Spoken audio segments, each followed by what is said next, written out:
السلام علیکم ورحمۃ اللہ وبرکاتہ حامدا و مصلیًا اما بعد فاعوذ باللہ السمیع العلیم من الشیطان الرجیم من حمده ونفخه ونفثه بسم اللہ الرحمن الرحیم انا انزلناه فی لیلۃ مبارکہ۔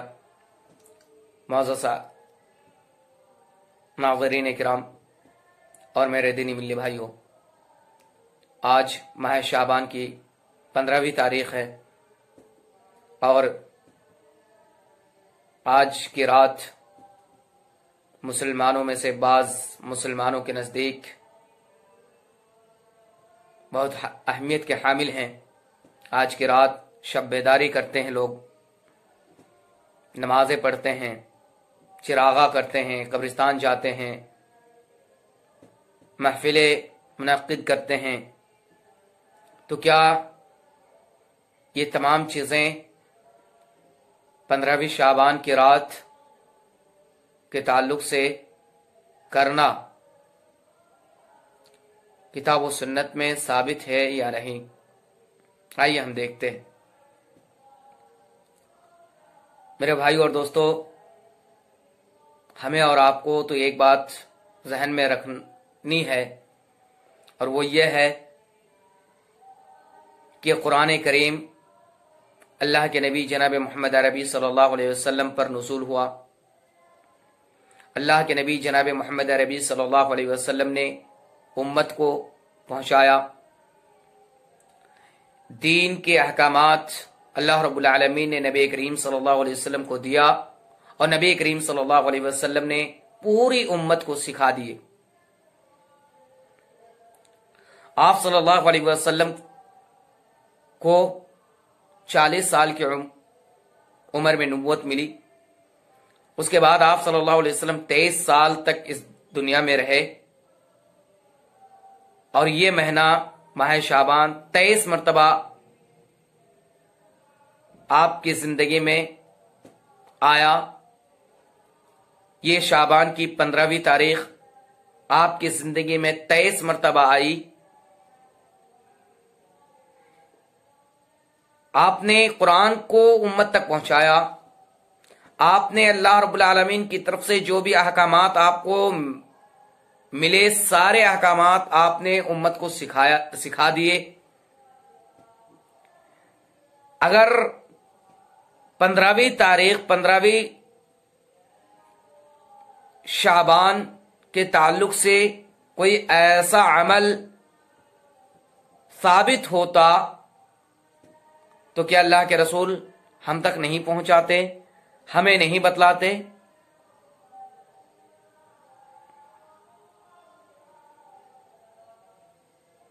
تو معلوم یہ ہوا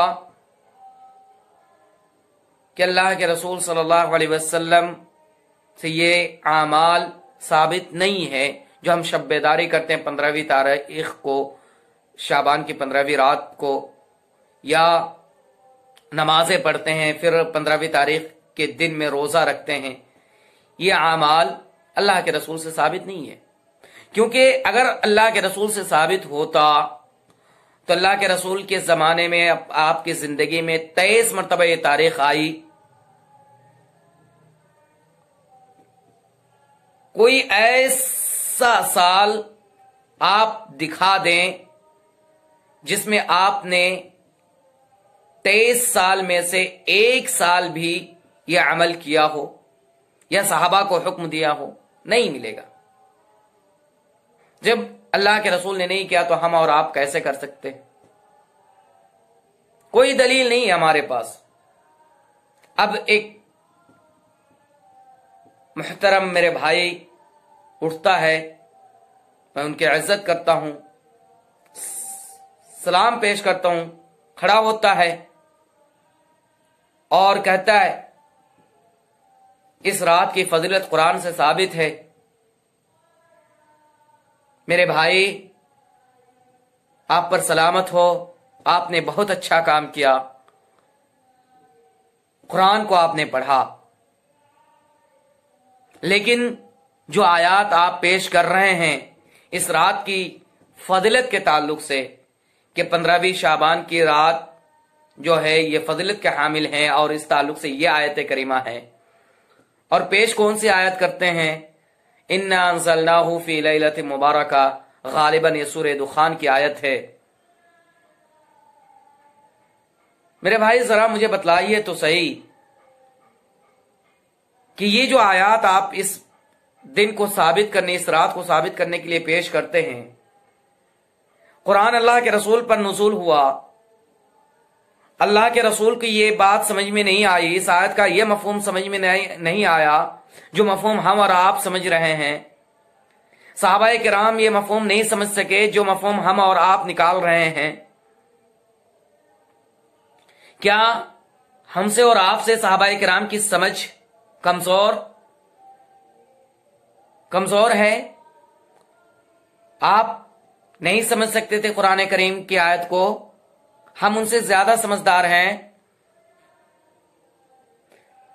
ہاں، اللہ کے رسول، صحابہ کرام نے اس آیت کا مفہوم کیا یہی لیا ہے جو مفہوم ہم اور آپ لے رہے ہیں؟ نہیں بھائی، آپ خود آیت کا ترجمہ کریں۔ انا انزلناہ فی لیلۃ مبارکہ، میں نے قرآن کو مبارک رات میں، برکت والی رات میں نازل کیا۔ پھر آپ سورۃ القدر کو پڑھیں، انا انزلناہ فی لیلۃ القدر، میں نے قرآن کو قدر کی رات میں، عظمت والی رات میں نازل کیا۔ سورہ بقرہ کو آپ پڑھیں، سورہ بقرہ میں ایک آیت آپ کو مل جائیں گی، شہر رمضان الذی انزل فیہ القرآن، کہ رمضان کا مہینہ وہ ہے جس میں قرآن کو نازل کیا گیا۔ اب ان تینوں آیات کو ملائیے تو آپ کو بات بالکل سمجھ میں آئے گی کہ یہ آیات جو ہم پیش کر رہے ہیں 15ویں شعبان کے تعلق سے، انا انزلناہ فی لیلۃ مبارکہ، اس آیت کا مفہوم صحابہ کرام نے کیا لیا، اور یہ آیت کس رات کے تعلق سے ہے اور یہ بابرکت والی رات کس مہینے میں ہے، آپ کو بالکل واضح اور سمجھ میں آ جائے گا۔ جب ہم یہ تینوں آیتوں کو ملاتے ہیں تو ہمیں معلوم ہوتا ہے کہ قرآن رمضان کے مہینے میں نازل کیا گیا ہے، اور وہ بھی رمضان کے مہینے کی عظمت والی رات جو برکت والی رات ہے، قدر کی رات جو برکت والی ہے، یعنی قرآن کو رمضان کے مہینے میں قدر کی رات میں جو برکت والی ہے اس میں نازل کیا گیا ہے۔ یعنی یہ مبارک رات، بابرکت والی رات کون سی رات ہے، کس مہینے میں ہے؟ رمضان کے مہینے میں، نہ کہ شعبان کے مہینے میں۔ اب ٹھیک ہے، اس رات کی فضیلت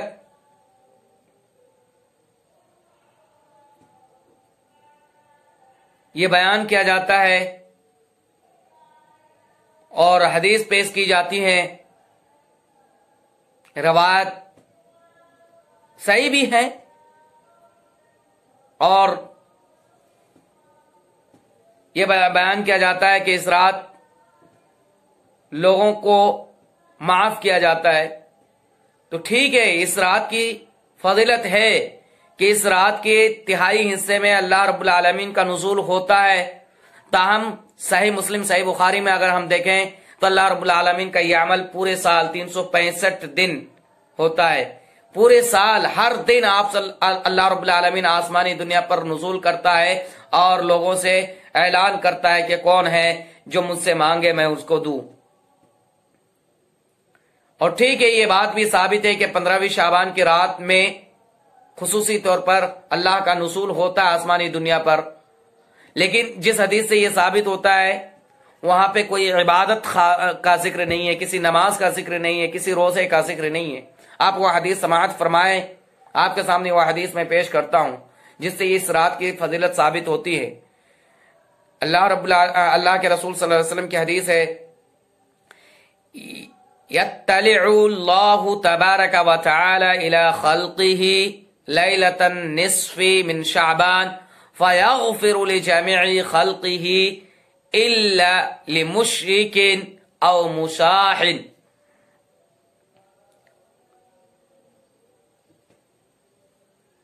کیا فرماتا اللہ کے رسول صلی اللہ علیہ وسلم نے؟ یطلع اللہ تبارک و تعالی، اللہ رب العالمین اپنے بندوں کی طرف نزول کرتا ہے. کب؟ لیلۃ النصف من شعبان، 15ویں شب میں، شعبان کی 15ویں رات میں. فیغفر لجمیع خلقہ، اور اپنی تمام مخلوق کو معاف کر دیتا ہے، بخش دیتا ہے. الا لمشرک، سوائے مشرک کے، شرک کرنے والوں کے. او مشاحن، کینہ کپٹ رکھنے والوں کے. یعنی یہ دو طریقے کے لوگوں کو بخشتا نہیں ہے. تو اس حدیث میں دیکھیے کہ اللہ رب العالمین کی مغفرت تو ثابت ہے کہ اس رات اللہ رب العالمین اپنے بندوں کو بخش دیتا ہے، معاف کرتا ہے، مغفرت ہوتی ہے، لیکن اس میں کوئی عمل کا ذکر نہیں ہے. اس میں عمومی طور پر ہے، عام بات ہے کہ سارے مسلمانوں کو بخش دیتا ہے، سوائے اس کے جو مشرک ہیں اور جو مشاہن ہیں.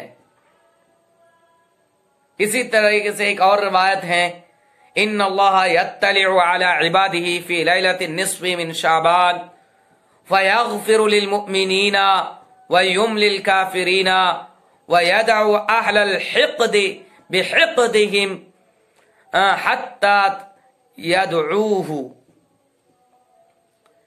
تو یہ دونوں روایات سے تو مغفرت ثابت ہوتی ہے 15ویں شعبان کی رات کو، تاہم اس میں کوئی اعمال کا ثبوت نہیں ملتا، کوئی عبادت ثابت نہیں ہوتی.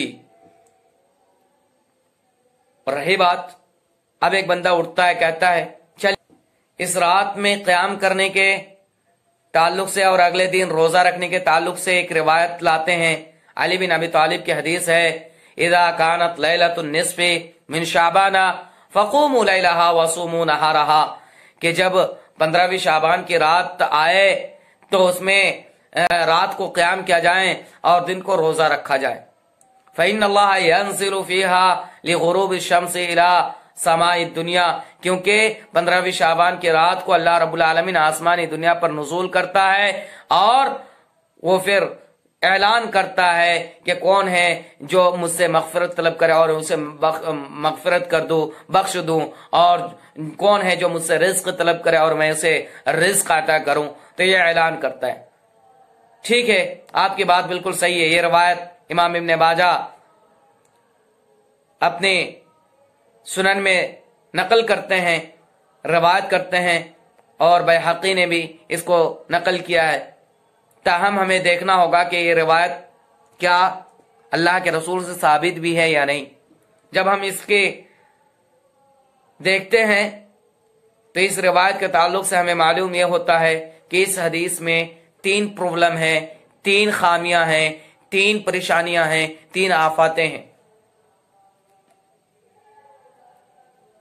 نمبر 1، اس میں ایک راوی ہیں ابراہیم ابن محمد، اور اس راوی کے تعلق سے حافظ ابن حجر کہتے ہیں صدوق یخطی، یہ سچے تو ہیں، یہ راوی ابراہیم ابن محمد سچے تو ہیں، لیکن حدیث بیان کرنے میں، حدیث نقل کرنے میں غلطی کرتے ہیں. کیا کرتے ہیں؟ غلطی کرتے ہیں. آپ کو میں بتلاتا ہوں کہ آپ کاروبار کرتے ہیں، آپ کو ایک کنٹینٹ چاہیے جو آپ کے حساب و کتاب کو کرے، لیکن ایک بندہ آپ کو ملتا ہے، وہ کہتا ہے میں تو سچا ہوں، صدوق ہوں، میں ایمان والا ہوں، میں خیانت نہیں کرتا، میں سارا کام کر سکتا ہوں، لیکن میرے پاس ایک پریشانی ہے، ایک پرابلم ہے، اور وہ یہ ہے کہ میں اکاؤنٹ میں جو اکاؤنٹنگ کرتا ہوں، حساب کتاب کرنے میں مجھ سے غلطی ہو جاتی ہے، میں غلط کرتا ہوں. کیا آپ ان کو اکاؤنٹنٹ رکھیں گے؟ نہیں رکھیں گے، کیونکہ آپ کا کام ہی نہیں ہو پائے گا. آپ دوسری چیز تو ان کو دے دیں گے، کہیں گے مینیجر بنا دیں گے، ایڈوائزر بنا دیں گے، گیٹ مین بنا دیں گے، لیکن آپ ان کو اکاؤنٹنٹ کے طور پر نہیں رکھیں گے، کیونکہ آپ کا حساب کتاب گڑبڑ کر دے گا. تو یہی مسئلہ یہ ہے کہ یہ سچے تو ہیں لیکن حدیث بیان کرنے میں غلطی کرتا ہے، تو اس کی حدیث کیسے لی جائے، کیوں کر لی جائے؟ نہیں لیتے۔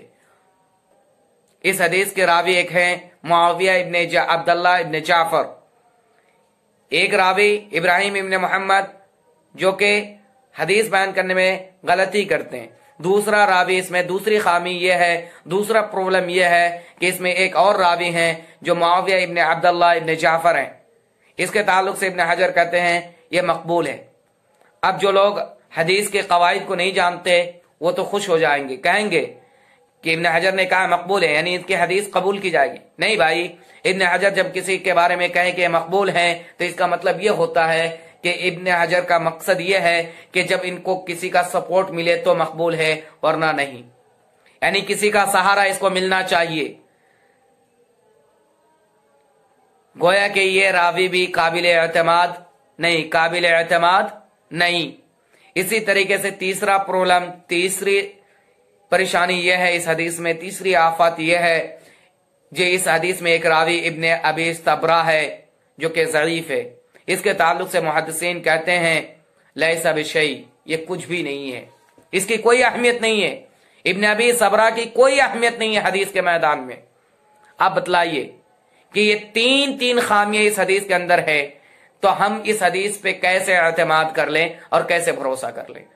تو گویا کہ معلوم یہ ہوا کہ اس حدیث سے ہمارا یہ استدلال کرنا کہ ہم رات میں قیام کریں 15ویں شعبان کی رات کو اور دن کو روزہ رکھے، بالکل غلط ہے، بالکل غلط ہے۔ اب آئیے